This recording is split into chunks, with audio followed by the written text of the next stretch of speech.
They say the best revenge isn't anger, it's silence.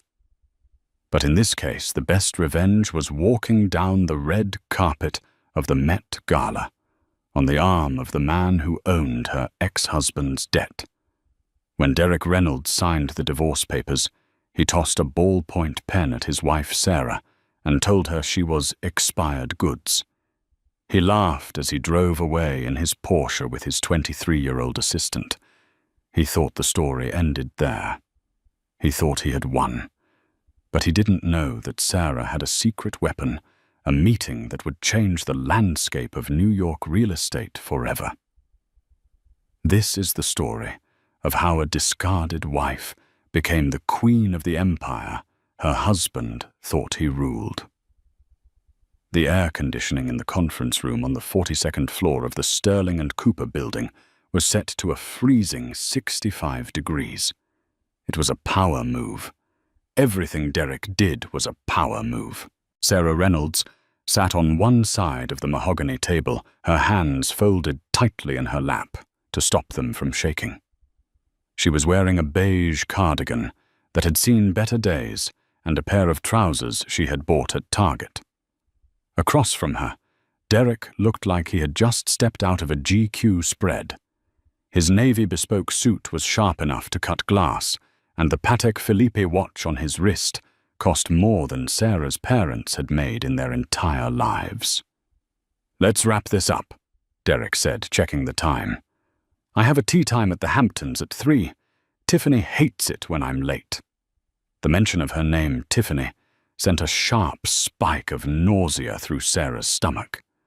Tiffany was the brand consultant Derek had hired 6 months ago. She was 23, blonde, and possessed the kind of ruthless ambition that Derek found intoxicating. "We just need to review the final settlement figures, Mr. Reynolds," Sarah's lawyer, a tired-looking man named Robert Geller, said softly. Robert was a public defender friend of her father's. He was out of his depth here, and everyone knew it. Derek's lawyer, a shark named Simon Fenty, who charged $1,200 an hour, chuckled dryly. "The figures are generous, Robert.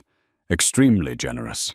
Derek is offering a lump sum of $20,000 to assist with Sarah's transition, and he is allowing her to keep the 2016 Honda Civic." Sarah looked up, her eyes stinging. 20,000. "Derek, we've been married for 12 years.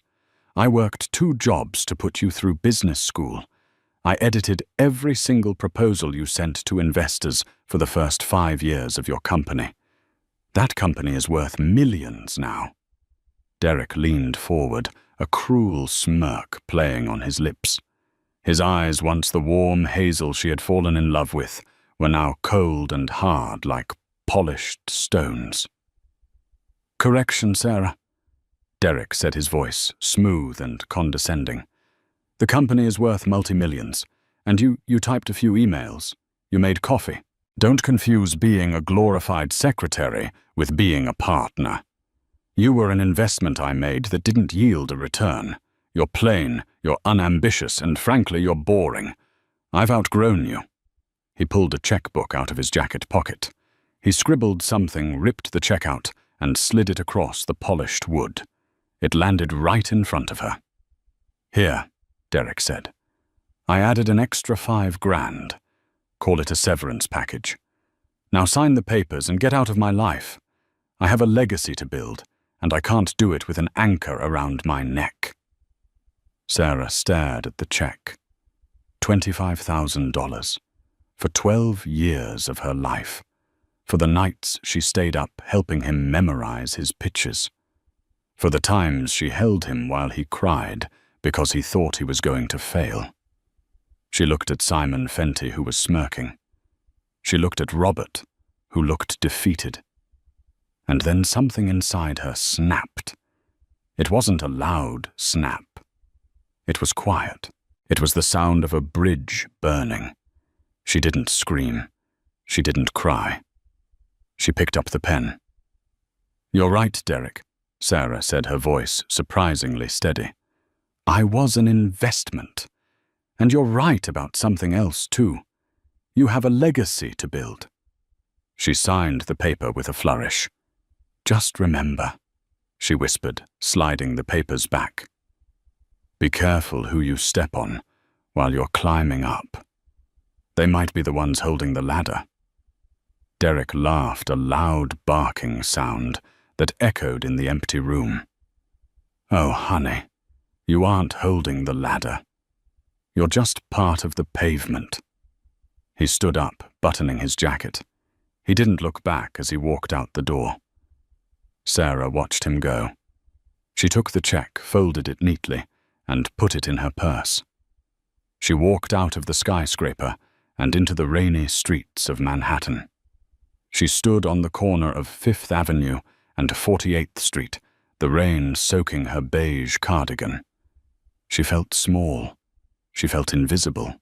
But as she stood there, watching the yellow cab splash by, a black Rolls-Royce Phantom pulled up to the curb a few feet away. The back window rolled down. Sarah didn't notice it at first. She was too busy trying not to weep in public. "Excuse me." A deep, gravelly voice came from inside the car. "Miss—" Sarah turned, wiping rain from her eyes. Inside the car sat a man who looked to be in his late 60s. He had silver hair, a neatly trimmed beard, and piercing blue eyes that seemed to hold a century of secrets. He was reading a file that looked suspiciously like a financial dossier. "Yes," Sarah asked, her voice cracking. "You dropped this," the man said. He held out a scarf, her cheap blue polyester scarf that must have slipped from her neck when she was digging for her subway card. Sarah stepped forward and took it. "Thank you. I'm having a bad day." The man studied her face for a moment. He didn't look at her with pity. He looked at her with curiosity. "You're the woman who just left the Sterling and Cooper offices. Sarah Reynolds." Sarah froze. "How do you know my name?" The man smiled, but it wasn't predatory. It was the smile of a man who played chess while everyone else was playing checkers. "I know everything that happens in that building, Sarah. I'm looking for an assistant, someone who pays attention to details, someone who has been underestimated." He extended a card. It was heavy cream-colored stock with simple black lettering. No logo, just a name and a number. Harrison Graves. Sarah's breath caught in her throat. Harrison Graves wasn't just a businessman. He was a legend. He was the ghost of Wall Street. A recluse billionaire who hadn't given an interview in 20 years. He owned half the city's skyline, but nobody knew what he was planning next. I don't understand," Sarah stammered. "Call the number at 9:00 a.m. tomorrow," Harrison said. "Don't be late. And Sarah, yes, dry your eyes. Tears ruin the makeup, and they never fix the problem." The window rolled up, and the Rolls-Royce merged seamlessly into the chaotic traffic, leaving Sarah standing in the rain with a business card that felt heavier than gold. 3 months had passed since the divorce was finalized. The encounter with Harrison Graves felt like a fever dream, a hallucination brought on by stress and dehydration. Sarah had called the number the next day, of course, but there had been no answer. Just a voicemail that said the mailbox was full. She had tried again for a week, then gave up. It figured. Just another rich man toying with her. Sarah was now living in a studio apartment in Astoria, Queens. It was the size of a walk-in closet, smelled faintly of boiled cabbage, and the radiator clanked like a dying engine every time the heat kicked on. She was working as a temp at a logistics firm, filing invoices for $18 an hour. It was mind-numbing work, but it paid the rent barely. Meanwhile, Derek was everywhere. He was on the cover of Forbes 30 Under 30, even though he was 32. He lied about his age. He was in the New York Post's page 6, photographed on a yacht in the Mediterranean with Tiffany, who was wearing a diamond necklace that Sarah knew cost more than her entire divorce settlement. One Tuesday evening, Sarah sat on her futon eating instant noodles and scrolling through LinkedIn on her cracked phone. She saw a post from Derek. Thrilled to announce that Reynolds Tech is bidding for the acquisition of the historic Callaway building on Park Avenue. Big things coming. Hat Empire and Hamphunt Hustle nashed new money. Sarah frowned. The Callaway building. That was a landmark. It was owned by the Callaway Trust, one of the oldest and most conservative money funds in America. Derek's company was flashy, risky, and over-leveraged. There was no way a conservative trust would sell to him. Unless... Sarah zoomed in on the photo Derek had posted. It was a picture of a contract draft, lying on a desk. Derek had blurred out the text, but he hadn't blurred it enough. Sarah had spent 5 years proofreading his bad handwriting and correcting his sloppy formatting. She knew his tells. She squinted at the document in the photo. In the bottom corner, there was a clause reference number, Section 44B, subsection 2. Sarah's heart skipped a beat. She remembered Section 44B from the old business law textbooks she used to read to help Derek study. That section usually referred to distressed asset liquidation via shell corporation. Derek wasn't buying the building legitimately. He was trying to use a shell company to trick the trust into selling, hiding the fact that Reynolds Tech was actually in debt. If the Callaway Trust found out who the real buyer was, the deal would implode. Sarah sat there, her noodles getting cold. She could expose him. She could write an anonymous tip to the Wall Street Journal. But then she remembered the man in the Rolls-Royce. Harrison Graves. Why had he given her his card? Why had the number never worked? She pulled the card out of her bedside drawer. She looked at it under the dim light of her lamp.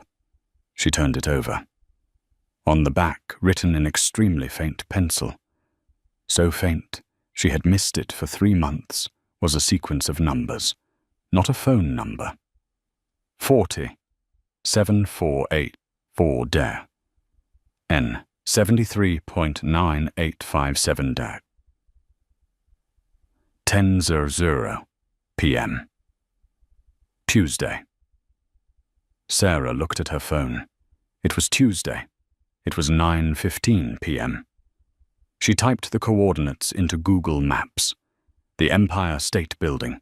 Observation deck. Her heart hammered against her ribs. Was this real? Or was she losing her mind? She grabbed her coat. She didn't have money for a cab, so she ran to the subway. The N train was delayed. Of course it was. She stood on the platform, tapping her foot, checking her cheap wristwatch every 30 seconds. She arrived at the Empire State Building at 9:50 p.m. She bought a ticket with the last of her credit card limit. The elevator ride up made her ears pop. When she stepped out onto the windy observation deck, the city was a sprawling grid of diamonds below her. It was freezing. Tourists were huddled in groups taking selfies. Sarah walked around the perimeter, looking for... she didn't know what. A man in a suit. A sign. She found him standing alone in a dark corner away from the crowds looking out toward the financial district. He was wearing a heavy wool coat and a flat cap. It was him. The man from the Rolls-Royce. Harrison Graves. Sarah approached him slowly. The wind whipped her hair across her face. Mr. Graves. He didn't turn around immediately. You're late, Sarah. The train was delayed, she said, shivering. And I didn't see the coordinates until tonight. You saw them exactly when you were supposed to, Harrison said, finally turning to face her. His face was weathered, but his eyes were sharp. "I've been watching you, Sarah. Watching me why I'm nobody. I'm a temp living in Astoria." "You're a woman who knows where the bodies are buried," Harrison replied. He gestured toward the skyline. "Do you see that building, the one with the blue spire?" "The Reynolds Tech Tower," Sarah said bitterly. "Your ex-husband is about to make a very foolish move," Harrison said. "He's trying to acquire the Callaway building. If he succeeds, his company's stock will triple. He will become a billionaire overnight. He will be untouchable." Sarah clenched her fists. "I know. I saw the contract on his social media. He's using a shell company." Harrison raised an eyebrow. A slow smile spread across his face. "You noticed that from a blurry Instagram photo. I know how he thinks, and I know how he cheats." Harrison nodded, impressed. "Good. That's exactly why I hired you." "You hired me?" "You never answered my call. I needed to see if you had the grit to survive on your own first. If you had crumbled, if you had gone back to your parents or begged him for money, you would have been useless to me. But you didn't. You took the temp job. You survived. You have hunger now, Sarah. And hunger is the only thing that matters in this city."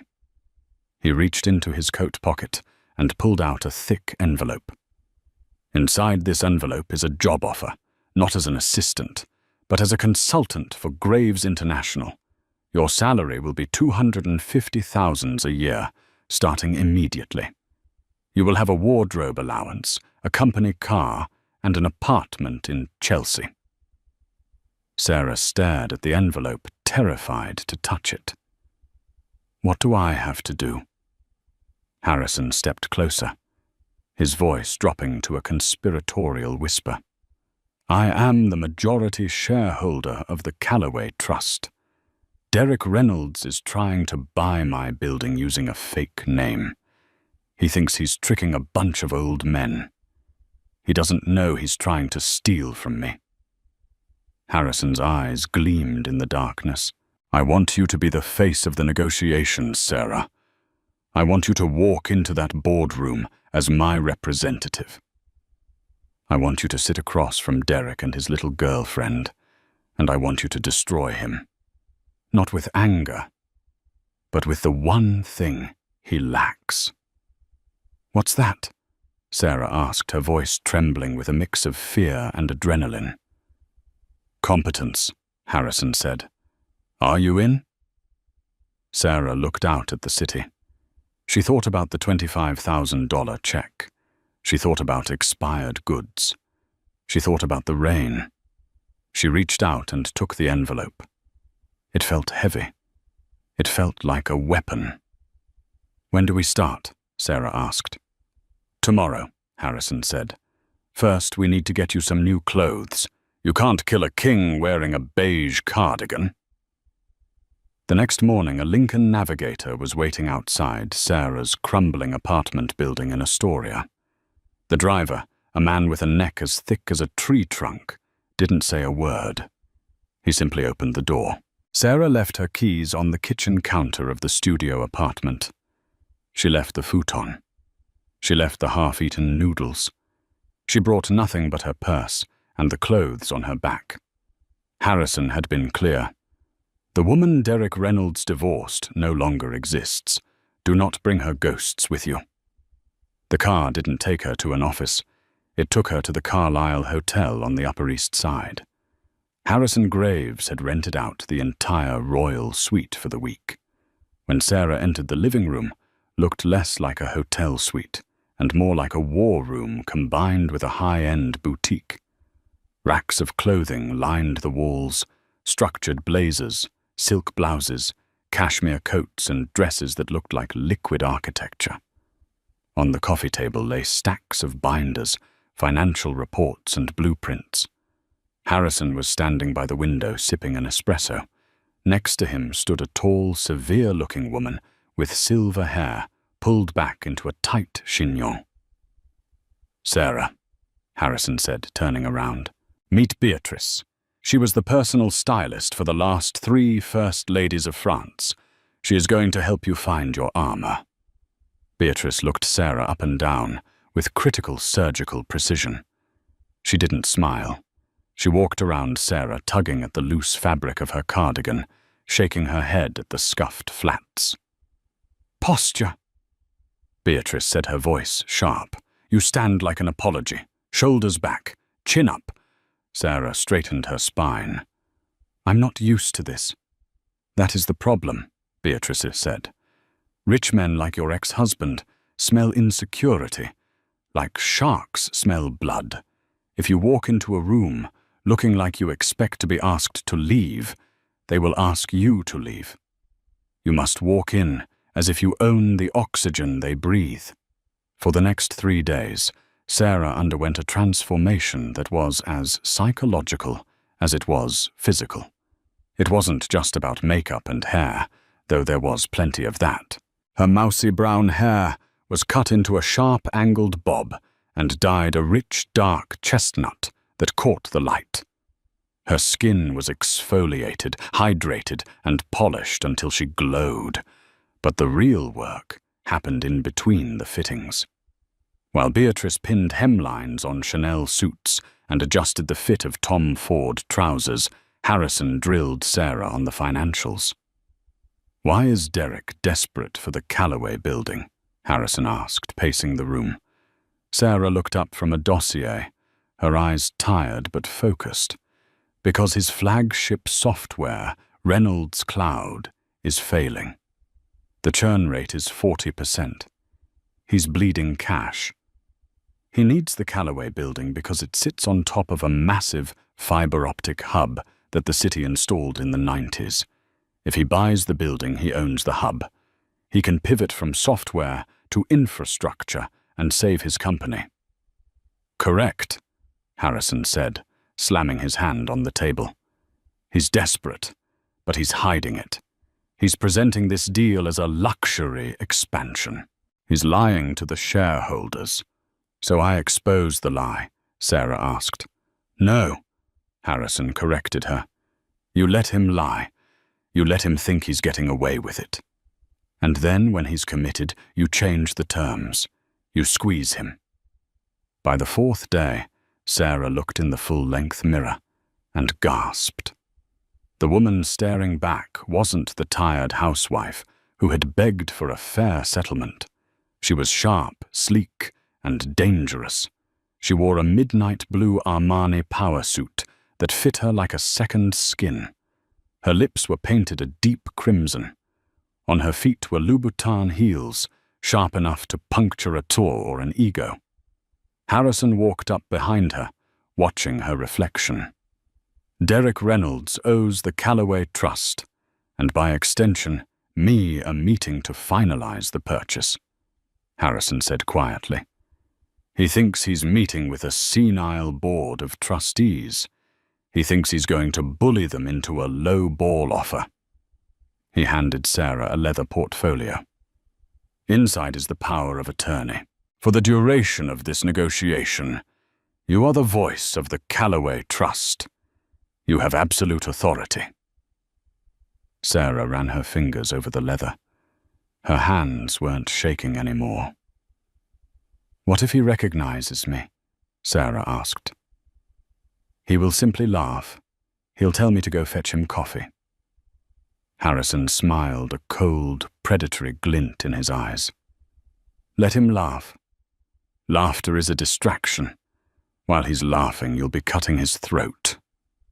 The conference room at the Callaway Trust was old money personified.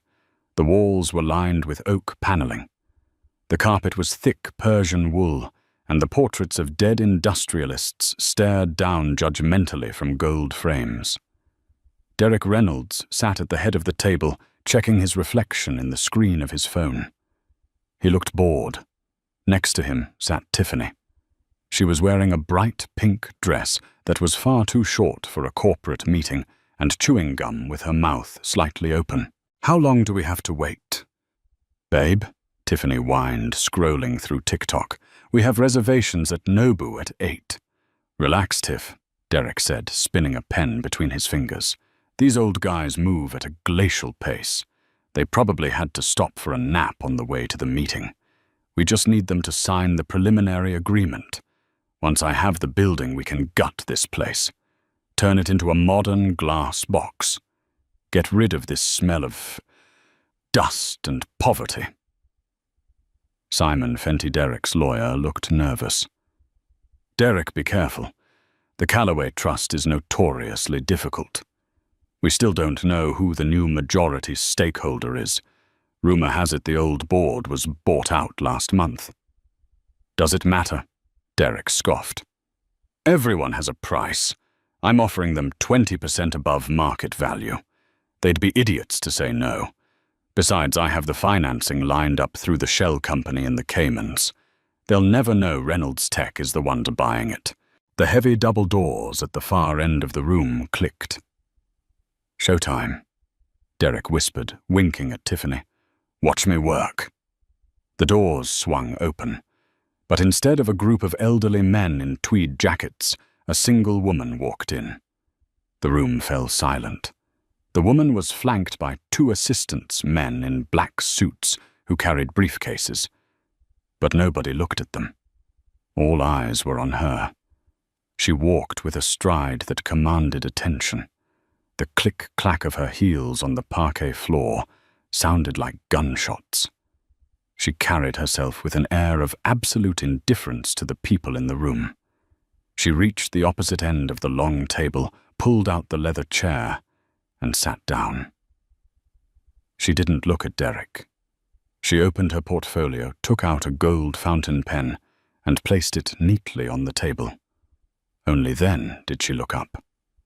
Derrick's mouth fell open. The pen he was spinning dropped from his fingers and clattered onto the table. Tiffany stopped chewing her gum. Sarah. Derrick choked out his voice an octave higher than usual. Sarah didn't smile. She didn't blink.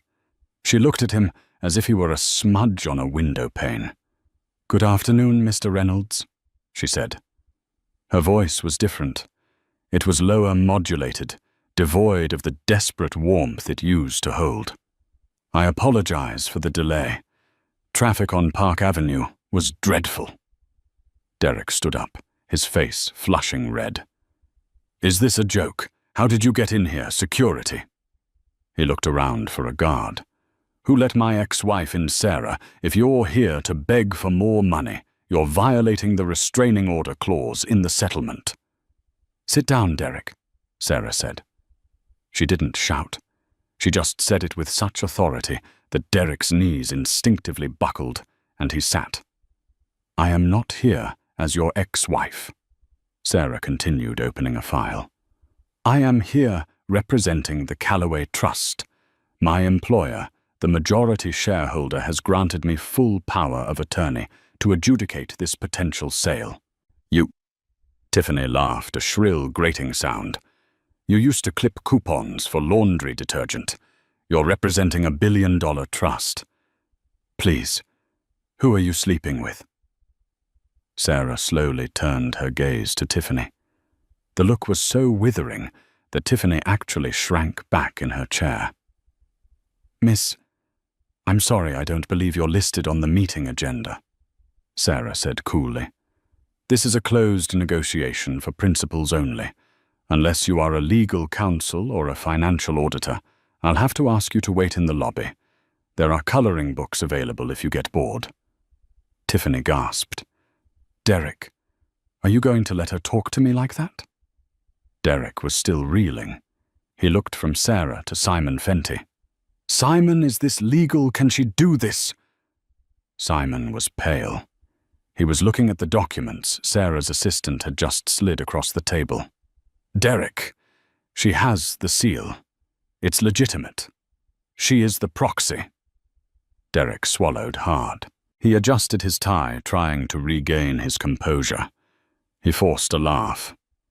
Okay, fine. So you got a job. Good for you, Sarah. I'm glad you're moving on. But let's cut the theatrics. You know me. You know I don't play games. I'm offering $150 million for the building. It's a generous offer. Just sign the papers, take your commission, which I'm sure you desperately need, and let's go. Sarah picked up the document Derek had slid toward her. She didn't read it. She simply picked it up by the corner as if it were dirty and dropped it into the wastebasket next to her chair.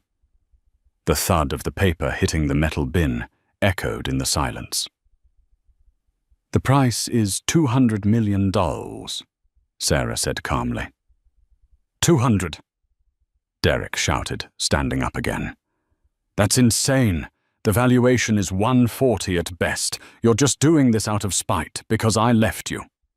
I'm doing this because I did my due diligence. Mr. Reynolds, Sarah replied, leaning forward, clasping her hands. I know about Project Orion. The color drained from Derek's face instantly. What? Project Orion, Sarah repeated. Your plan to convert the sub-basement into a data center to save Reynolds Cloud from bankruptcy. You aren't buying a building, Derek. You're buying a lifeboat. And lifeboats are expensive when the ship is sinking. Derek stared at her. He looked terrified. Nobody knew about Project Orion. It was top secret. How? He whispered. How do you know that? I know a lot of things, Sarah said. I know that you leveraged your personal shares in Reynolds Tech to secure the loan from the Cayman Shell Company. I know that if you don't close this deal by Friday, your creditors will trigger a margin call and you will lose everything, including the Porsche, including the penthouse, including... She glanced at Tiffany. Your consulting budget. Derek sank back into his chair. He was sweating now, visible beads of perspiration on his forehead. Sarah, please, he said, his voice dropping, the arrogance replaced by a desperate wheedle. We were married for 12 years. Doesn't that mean anything? You can't squeeze me like this. You'll bankrupt me. Sarah looked at him. For a second, she remembered the man she had loved. But then she remembered the pen he threw at her. She remembered the laugh. Business is business, Derek, Sarah said, echoing the exact words he had said to her when he refused to give her alimony. You're an investment that didn't yield a return. Now, do we have a deal at $200 million? Or should I call the Wall Street Journal and tell them about the liquidity crisis at Reynolds Tech? Derek looked at Simon. Simon shook his head. They had no choice. Fine, Derek hissed. 200 million. You're a witch, Sarah. And you... Sarah said, standing up and smoothing her skirt. Are over-leveraged. My assistants will draw up the final paperwork. Have the funds wired by morning. She turned to leave. Wait, Derek called out. Who is he, the majority shareholder? Who is pulling your strings? Sarah paused at the door. She looked back over her shoulder, a small, mysterious smile playing on her lips. You'll meet him soon enough, Derek. The annual Met Gala is next week. I suggest you buy a ticket, if you can still afford one. She walked out, leaving Derek Reynolds, sitting in the ruins of his ego, wondering how the woman he had discarded had just become the most dangerous person in his life. The wire transfer of $200 million hit the Callaway Trust's escrow account at 8:59 a.m. on Friday.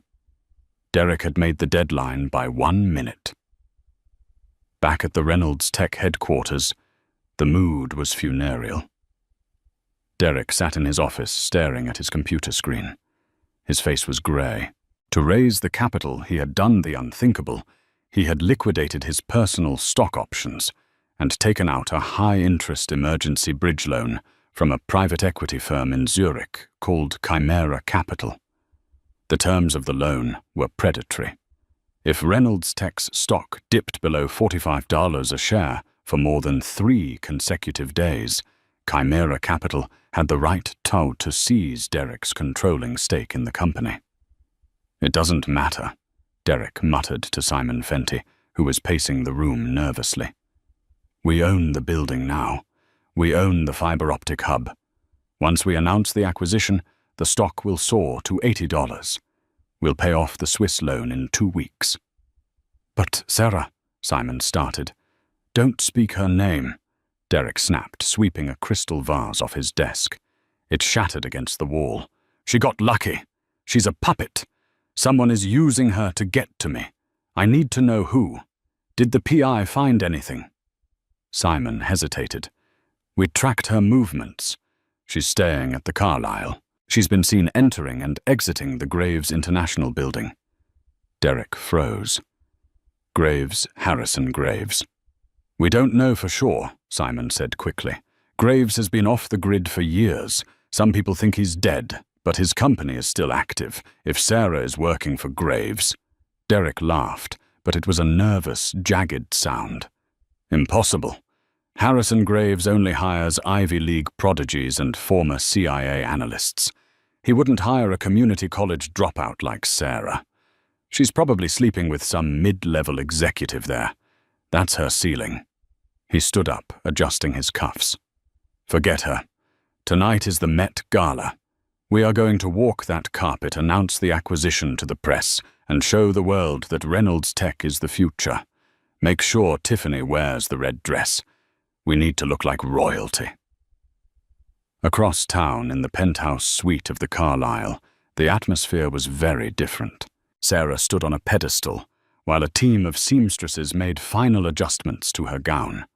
It was a custom piece by Versace, a shimmering column of black velvet that transitioned into silver crystals at the hem, looking like a night sky crashing into the dawn. Harrison sat in a velvet armchair nearby, reading the Financial Times. The wire transfer cleared, he said without looking up. He took the bait. Sarah looked at him in the mirror. Over the last week, her fear had been replaced by a cold, sharp clarity. She understood the game now.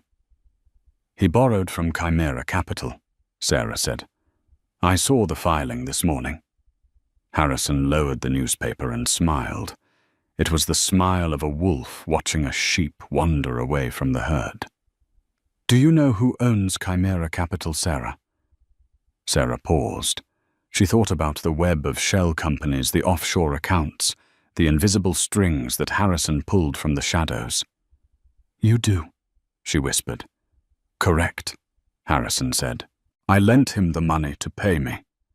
He is paying me. With my own money, plus interest. And in doing so, he has handed me the deed to his company. He stood up and walked over to her. He held a small velvet box. Tonight we close the trap. Derek thinks he bought a building. He doesn't realize he sold his soul. He opened the box. Inside lay a necklace that made Sarah gasp. It was the Raman sapphire, a stone that had been missing since the Russian Revolution.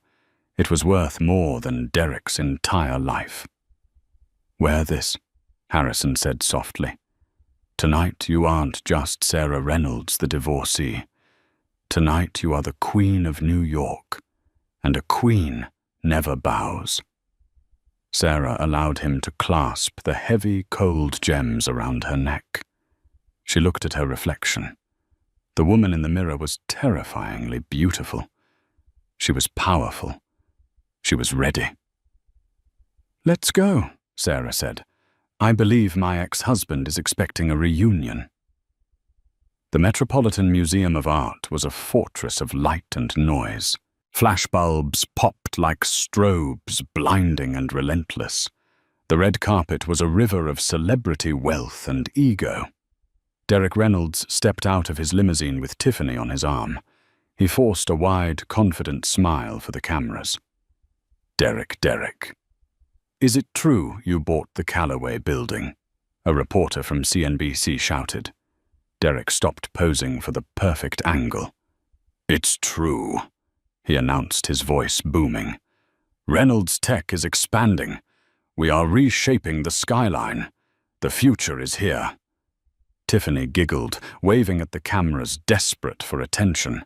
She looked pretty, but next to the movie stars and supermodels, she looked frantic, like she was trying too hard. They began to walk up the grand staircase. Derek felt a surge of triumph. He had done it. He had survived the Corsh crunch. He was a titan. Then the noise changed. It wasn't just the shouting of photographers.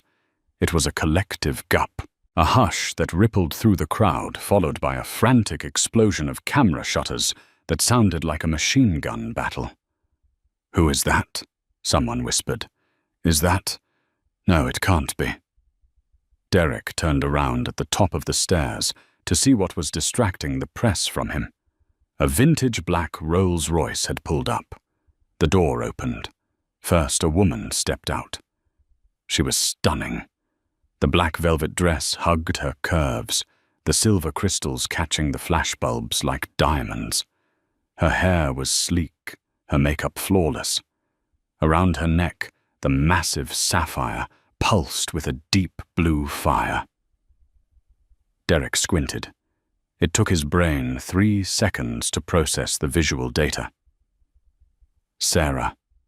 It couldn't be. Sarah wore cardigans. Sarah drove a Honda. Sarah was plain. This woman was a goddess, but the shock of seeing Sarah was nothing compared to what happened next. A hand reached out from the car to take hers. A man stepped out. He was tall, dressed in a tuxedo that fit perfectly with a silk scarf draped effortlessly around his neck. Silver hair, beard, piercing blue eyes. The crowd went insane. "Harrison Graves!" a photographer screamed. "It's Harrison Graves. He's out. Mr. Graves over here." Harrison Graves hadn't attended a public event in 15 years. His appearance was the equivalent of seeing a unicorn, and he was holding hands with Derek Reynolds' ex-wife. Derek felt his blood turn to ice. His legs felt heavy, as if the gravity on the stairs had suddenly doubled. He couldn't move. He couldn't breathe. He mocked her. During the divorce, then froze when she stepped out with a secret billionaire. Sarah and Harrison walked up the red carpet. They moved with a slow, regal grace. They didn't stop for the shouting photographers. They just smiled at each other as if they were sharing a private joke. As they reached the top of the stairs, Sarah looked up. Her eyes locked onto Derek's. Derek was still frozen, his mouth slightly open. Tiffany was tugging on his arm. "Derek. Derek, who is that? Why is she with him?" Sarah stopped 3 feet away from Derek. The cameras were zooming in, capturing every micro-expression. "Hello, Derek," Sarah said. Her voice was calm, amplified by the sudden silence of the people standing nearby, who were eavesdropping. "Sarah," Derek stammered. He looked at Harrison. He looked at the man he had idolized, the man whose biography he had read 3 times.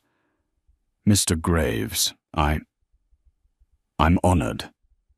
I'm Derek Reynolds. I just acquired the Callaway building." Harrison looked at Derek's extended hand, but didn't take it. He looked at it with mild amusement. "I know who you are, Mr. Reynolds," Harrison said. His voice was deep, gravelly, and carried a terrifying weight. "And I know you bought the building. I sold it to you." Derek's eyes widened. But the trust. I am the trust," Harrison said simply. "And I am also Chimera Capital." The color drained from Derek's face so fast, he looked like a corpse. The world started to spin. Chimera Capital. The loan. The clause about the stock price. "You," Derek whispered. "You lent me the money."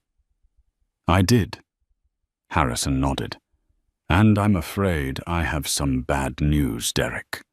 While you were in the limo on the way here, my analysts released a report questioning the structural integrity of the Callaway Building's fiber optic hub. It seems the asset you just bought for $200 million is obsolete. Derek gasped. No, that's a lie.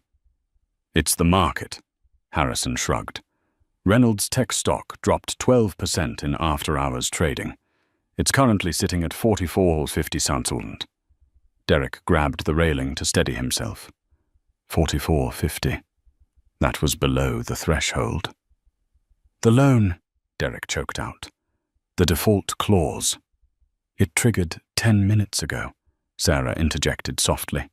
She stepped closer, her sapphire glinting in his eyes. Which means Chimera Capital, and therefore Mr.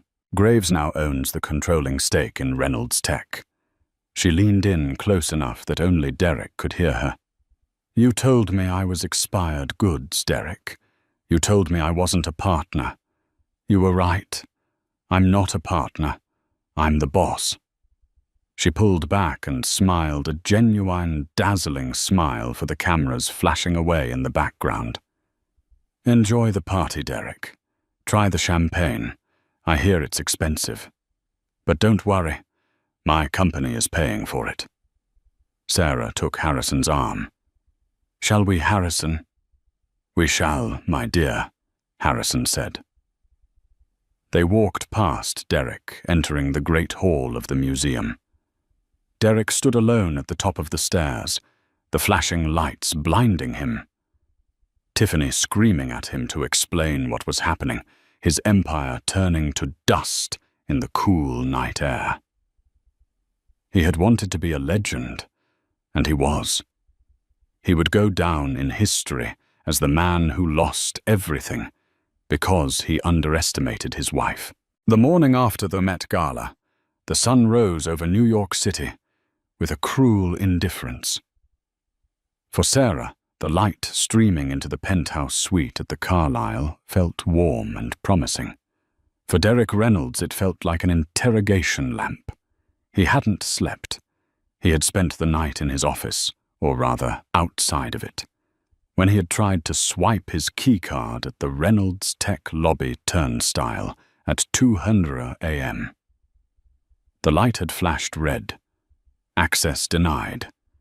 The night security guard, a man Derek had ignored for 5 years, simply shook his head and pointed to a cardboard box sitting on the counter. It contained a framed photo of Derek and Tiffany, a stapler, and his gym bag. Mr. Graves's team sent this down, the guard said, not looking up from his crossword puzzle. You're trespassing, Mr. Reynolds. Please leave before I call the police. Now it was 9:00 a.m. Derek sat in a coffee shop across the street, watching his own building. He was unshaven, still wearing his tuxedo from the night before, though the bow tie was undone and the shirt was stained with sweat. His phone wouldn't stop buzzing. It wasn't investors. It was creditors. It was the leasing agent for his penthouse. It was the dealer for his Porsche. The dominoes weren't just falling. They were being bulldozed. Tiffany sat across from him, scrolling through her phone with furious intensity. She wasn't looking for a solution for him. She was looking for an exit strategy for herself. This is ridiculous, Derek, she snapped, slamming her phone down. My credit card was declined for the Uber this morning. Do you know how embarrassing that is? I had to walk 3 blocks. Tiffany, please. Derek rubbed his temples. It's a temporary liquidity crisis. I just need to talk to the board.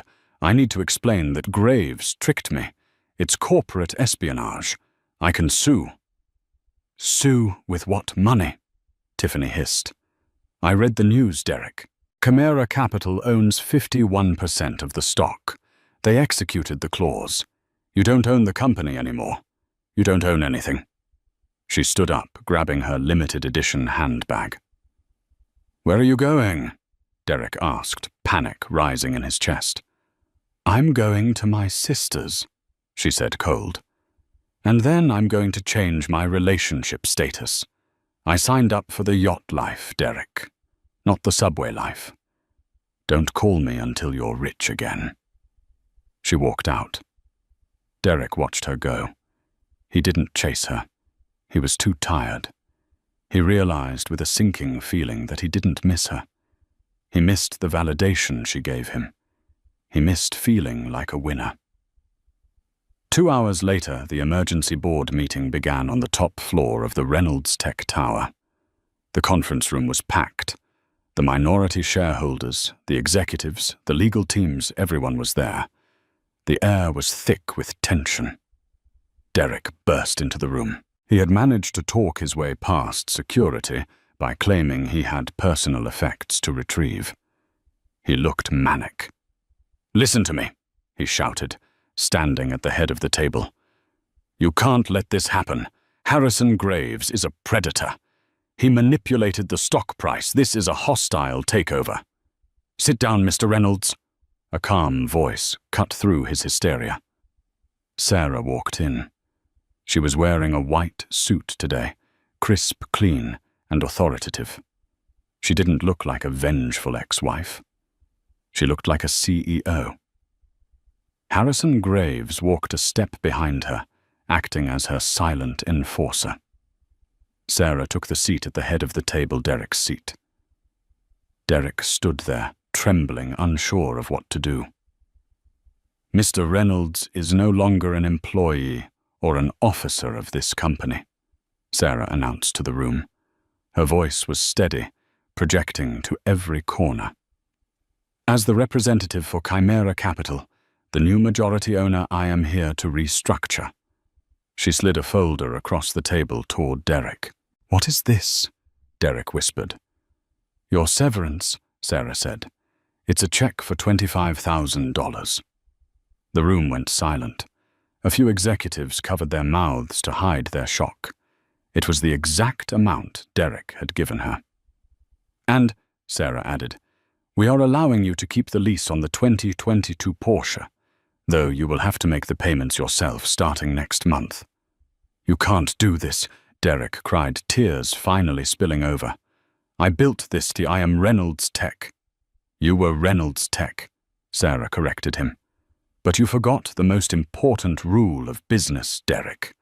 A company is only as strong as its foundation, and you built yours on debt lies and the arrogance of thinking you were untouchable." She pointed to the door. "Security, please escort Mr. Reynolds out. We have a company to save." 2 guards stepped forward. Derek looked around the room, searching for an ally. He looked at Simon Fenty, his lawyer. Simon looked down at his shoes. He looked at his VP of operations.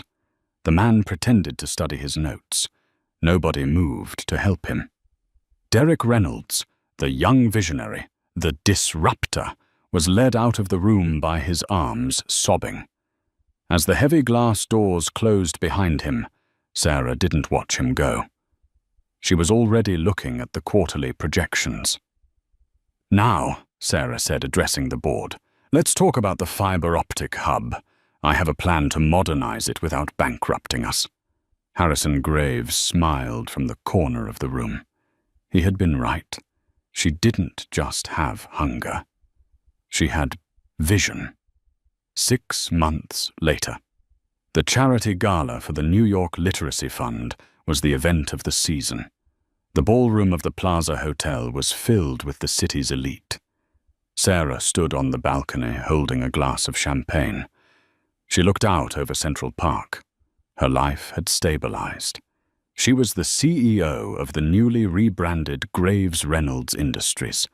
The stock was at an all-time high. She had moved out of the hotel and bought a brownstone in the West Village with her own money. She felt a hand on her shoulder. It was Harrison. "You look contemplative," he said. "I was just thinking," Sarah said, "about how much can change in a year." "You earned it, Sarah," Harrison said. "You saved the company. You saved the jobs of 300 employees who would have been fired if Derek had crashed the business." "I know," she smiled.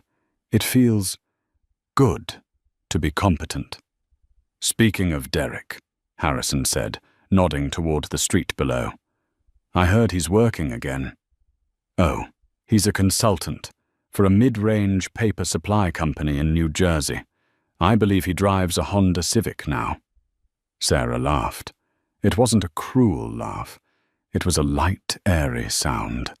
The sound of someone who had let go of the weight of the past. I hope he's happy, Sarah said, and she meant it.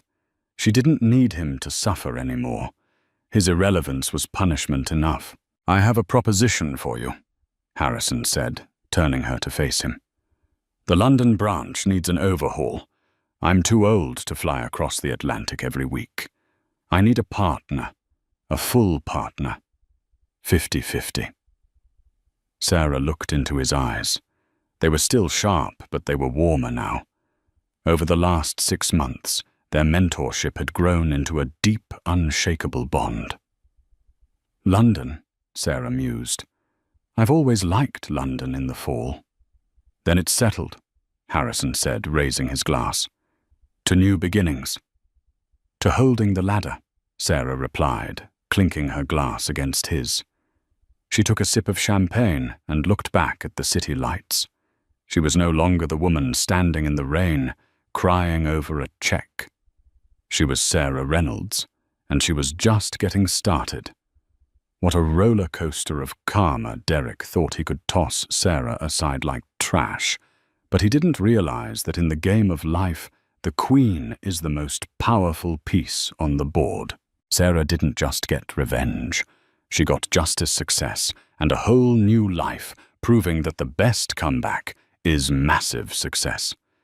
If you enjoyed this story of betrayal, twists, and ultimate redemption, please smash that like button. It really helps the channel grow. And don't forget to subscribe and hit the notification bell so you never miss a new story. What do you think? Did Derek deserve to lose everything, or was the punishment too harsh? Let me know your thoughts in the comments below. Thanks for watching, and I'll see you in the next video.